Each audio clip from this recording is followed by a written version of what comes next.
So am I here to talk about... I'm not sure what I was here to talk about because I was so overwhelmed by the clever people that you've had on stage, and there's nothing sciencey about me at all. I happened to, after doing loads of Chemsex and being high for a decade and having lots of fun, lots of amazing sex, but lots of other stuff too, it was, I just found myself doing social work. So someone plunked me in a room with someone who was struggling with some drug use, and that person pretty much said, I've had the most incredible 3 days of my life, the best sex I've ever had, but also these awful things happen. And I watched this porn that I can't believe I watched. I don't know why I'm into that. It's freaking me out today. I can never do this again because I missed a day at work again, and I'm devastated. And the things I put up my bum, I can't even fathom right now. And I can never do this again, but I want to do it again. So make sure, can you fix this please? Because don't call me an addict. I can see the way you're looking at me. Don't make me stop doing this again, but help, please help, because I can't do this again. I'm never doing it again, but I will again on Saturday, so help me. Don't make me stop. Now fix me. That was literally my first day on my first job that wasn't drug dealing or escorting. And I learned from there. As all great social workers and drugs workers do, you learn just by listening and trying to empathize, and together, figuring a way forward somehow. I had loads of people that taught me really brilliant skills along the way, so that's as sciencey as I get. But I do have a geeky friend that would have loads of fun taking these things apart and putting them back together and having creating his own high on stage. I didn't prepare anything, but I was thinking of the word reform as I was traveling here. Reform, and how can I... What qualifies me to talk about sort of drug reform? Because I live in a world which is gay sex, sexual health, HIV. Very little of my world has anything to do with drugs at all.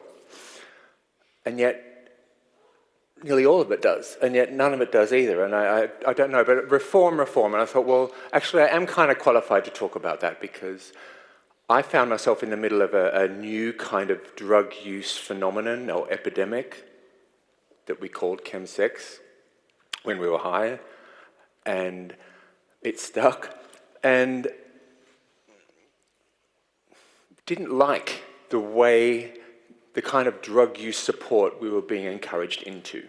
That's really why I invented the word. It was really because whenever I was asking for help, I would find myself sitting in front of a social worker, a brilliant one, but it was very familiar with heroin use, street homelessness, crime, poverty, and the kind of traumatic histories and stuff that can lead to that. That was the environment I was sitting in. I was like, no, I need something completely different. So in regard to reform, we have reformed, in a sense, or completely reinvented the kind of drug use support that my community needed. I'm proud of that, but it's still a bit messy.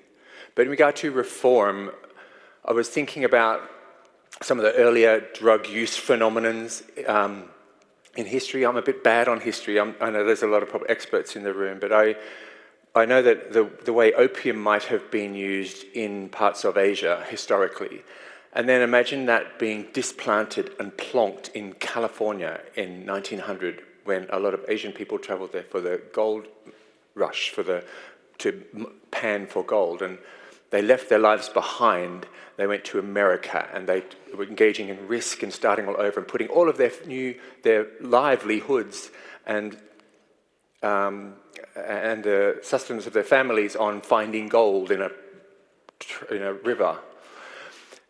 And what does opium use look like in the same population but outside of its historic kind of environment, where there is racism, and when there is risk and danger and poverty and cruelty? And suddenly I thought, if we are social workers and if we were going to reform or form what drug support is for that population at that period of time in that part of the world, we'd have to really understand what it's like to be an Asian man in California in 1900 and how the experiences of racism and a new life and risk would impact my drug use, my use of opium.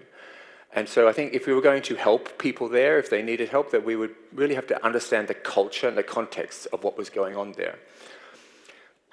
Jump forward, let's stay in America to like 1960, 70, 80, the crack cocaine amongst African American people.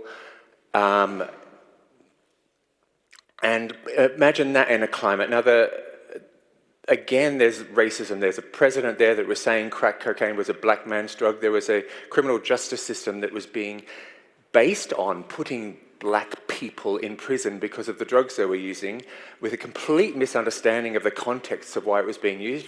If we were going to reform the drug services that we made in 1900 for the Asian population coming to California, we'd really have to reform it. We'd have to change it because we'd have to understand the concepts of the history of slavery upon this population. We'd have to understand the disentitlement that this population experienced. We have to understand the effect that a president's statements, I'm talking about Ronald Reagan, who I don't like very much, can have on a population, on a drug culture. We'd have to reinvent, reform a whole concept of what caring and kind support and social work is for that population in that kind of drug use epidemic.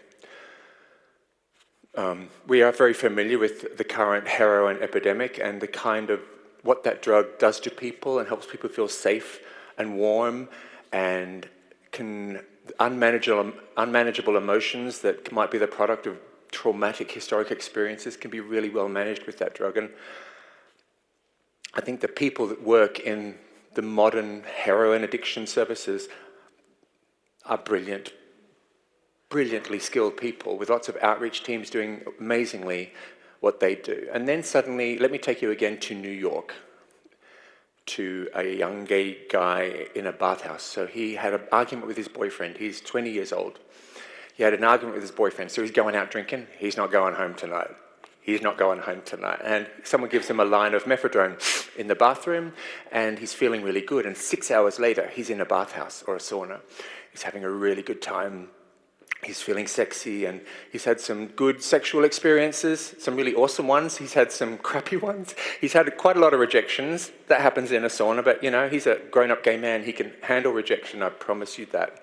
And he's had an amazing conversation that lasted for 4 hours in a sauna cubicle with another guy. No sex at all, but it was the most amazing conversation he's ever had in his life. So we talked about things he doesn't talk about with his boyfriend or his mum or his best friends. Maybe it's because he was high, maybe it's because he was in a sauna cubicle, maybe it's because he'll never see him again. It doesn't really matter. He just had this extraordinary, intimate exchange. He nicked somebody's drugs. This is not what he does. He does not steal. He's never stolen before, but there was just something about, he'd only been given a line of methadone and a shot of GHB or GBL. He didn't have any of his own, and it just seemed like nothing's real in this environment. He's never stolen anything before, but doesn't matter. He can process this later. He's got his drugs. A little bit later, these popular guys arrive, and they're all fit and sexy and popular and confident, you know, and they take over a whole corner of the bathhouse. They reject him too. He's not good enough for them, but that's okay. Like I said, he's a grown gay man. He can handle rejection. I'll promise you that.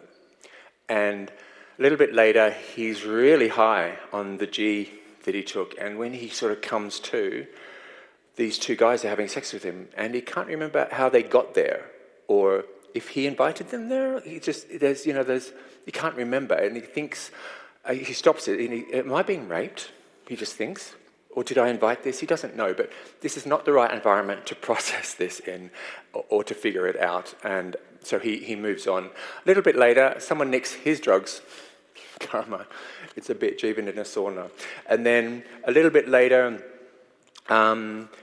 he's having sex with somebody, and it's good, and he has some good sex and bad sex, a few more rejections, a few more people slam their cubicle doors in his face, and a little bit later, he's having sex with someone, and as he's having a nice time, he notices that the guy he's having sex with is rolling his eyes a little bit, like he's really high, and he thinks, am I raping you now? How did I get into this situation? Wow, okay, so he stops it, obviously, but again, it's not the right place to process this or to figure it all out. I think we're up to about 32 hours now, and he's still having a good time and lots of adventures happening. He finds himself on the inside of the cubicle of the popular fit guys. And it's like such an accomplishment. They're so sexy, and it's kind of, after all of these hours of experiences, it's really good to be there. They're a little bit, unkind sometimes, and they say some kind of racist things or some effeminate shaming things that wouldn't be acceptable in the normal world, but kind of normal in this environment. All he knows is that it's still better to be on this side of that potentially slammed cubicle door. So he stays there for a while. And then it's Wednesday, and he's sitting in front of, with his friends out in the popular area having coffee, and they say, "How was your weekend?" And he goes, "It was amazing." Because it was for him. It was a disinhibited space, free to be sexy and gay without judgment, and all this adventure and risk and liberation and disinhibition. It was extraordinary. There's not a lot of dialogue within his community around some of the really traumatic experiences that he experienced there. What it's like to steal something when you don't normally do that. What it's like to perhaps potentially be the victim of an assault, or even the perpetrator. Or to choose to let people treat you like shit because it's better than a potential rejection. That dialogue doesn't happen there. Hopefully, he has not identified any kind of drug problem at all. That guy kind of was me a few years back, and I did find myself sitting in a heroin addiction service, and they were saying, "How can we help?" Where do I start? If I even identified that, because actually I didn't have a problem. Understanding drug use, understanding chemsex, or any kind of drug use phenomenon within a culture or population or part of history is really about really going deep, It's not about the molecular structure of the drugs that are being used, or definitions of addiction and self-harm, or methods or models of care. It is about all those things, but it's also about thinking of the person's experience and the history and the context in which they're experiencing things. I mean, put that gay man in the middle of an AIDS epidemic, where you're taught that sex is dangerous and can kill you. Oh yeah, not anymore if you do it right and take the right medicines. Which ones? There's a whole lot of things to learn as well as to communicate them in bed. And then there's technologies that completely took us out of, well, okay, we were in dark rooms and public toilets anyway, but it now was on our phone, but there was no instruction booklet that could teach somebody how to to have an understanding of what my sexual and emotional needs are, what my boundaries are, what feels uncomfortable and what feels good, and when something feels uncomfortable, to have the communication skills to communicate that. So to have an understanding of your sexual and emotional needs, but to communicate that with 140 characters, a photoshopped image of your abs and an avatar on an app which didn't come with any instructions at all, which also happens to have huge amounts of really problematic drugs available on them. It's a huge drug market grinder, and I'm not talking about different kinds of drugs. It's really hard to manage crystal meth safely. You need so many skills and training and education and self-care and boundaries to be able to get that one right, that aren't sort of as available as the drugs are. And so the gay community is struggling with these new trends, and we're lucky we've got some good people. We've been very lucky.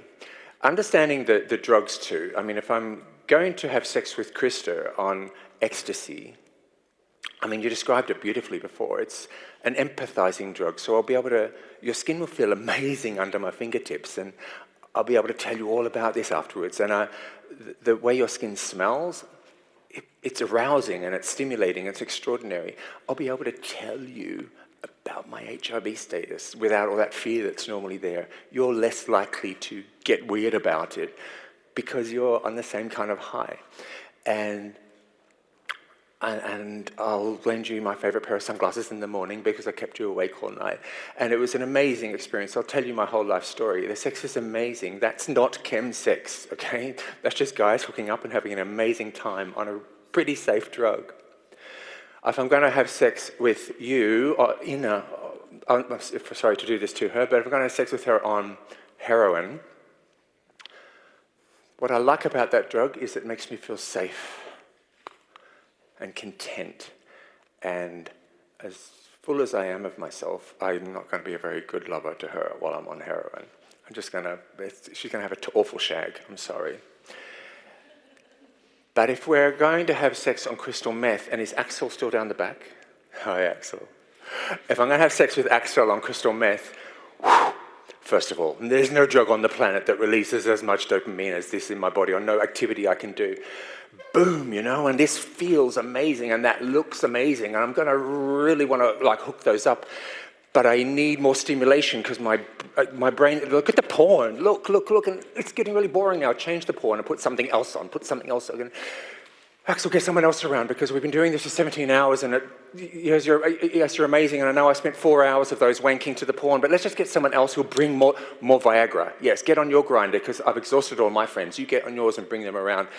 A third person comes around and I end up wanking for another 4 hours while they get it on, and they get pissed off with me because I've nicked all of their sex toys and their lubricant. So I sense that eventually, and I get on my grinder and I go to someone else's house nearby, and I don't know if you've read about chemsex parties, but if you think that they're this nicely organized orgy that has a start time and a finish time and a dress and an invitation, it's not like that. It's just kind of this chaos. And it can feel good, but it's a weird, super disinhibition without consequences kind of chaos that is leading to 2 deaths a month in my city that we know of. And we know of at least 10 times more than that because we hear about them from Facebook. And it's awful. I'm very lucky because I came with fresh eyes into this. Reform. I did not like sitting in front of a heroin worker in a heroin addiction clinic to get help with that. It didn't work. They didn't get it. Any more than I could, as an ignorant white guy, walk into crack cocaine, African-American 1980s and figure that problem out. I was lucky because I came with fresh eyes and completely renamed this phenomenon. This is not drug use and we go to drug clinics to get help. I saw a whole community of my brothers struggling with a technological revolution called Grindr and apps like that, struggling with their sex being kind of defined and gay sexual liberation being defined in the middle of a deadly AIDS epidemic and the fallout and the legacy. And I saw my brothers grappling with new drugs. We used to just dance on ecstasy. It was lovely and wave rainbow flags with our shirts off. We still do. But chemsex is a lot of pleasure and a lot of harm. And my communities and my brothers around the world are really, really rattling with kind of help. And we've been very lucky that we have found a natural home in sexual health and HIV. My thing I'm most proud of in my scienceless career is that I named this so that it could be lifted way out of the kind of cliched places where it didn't belong. The guys that I care for and feel a part of, they're identifying a kind of a gay sex problem, product of these last 50 years. A gay sex problem in the middle of an AIDS epidemic and a technological sexual revolution. And they're trying, the drugs are not the problem. The drugs are a great solution to this problem they're struggling with. And so we took it straight out of any kind of addiction model and we went straight into places where we talk about gay sex. Anywhere on the planet where gay sex is talked about easily, like sexual health clinics, like gay charities, that's where we've targeted all the chemsex support. We've named it, we've transplanted it somewhere where it belongs, given it a cultural definition and a cultural label, and we've been able to reform what drug support can be and community support can be. And so that's kind of when I was spinning the reform thing on my way here, what I came up with. And my invitation as we sort of end the first day and go into the second day, as we're talking about drug reform, and I don't know what your jobs are or what you do, but if it's about drug reform, then start there. Start with the communities and what their experience of pleasure and the highs and the elements that make life difficult for them. And as you're reforming it, start there and build, and you'll do amazing work. Thank you, and that's all.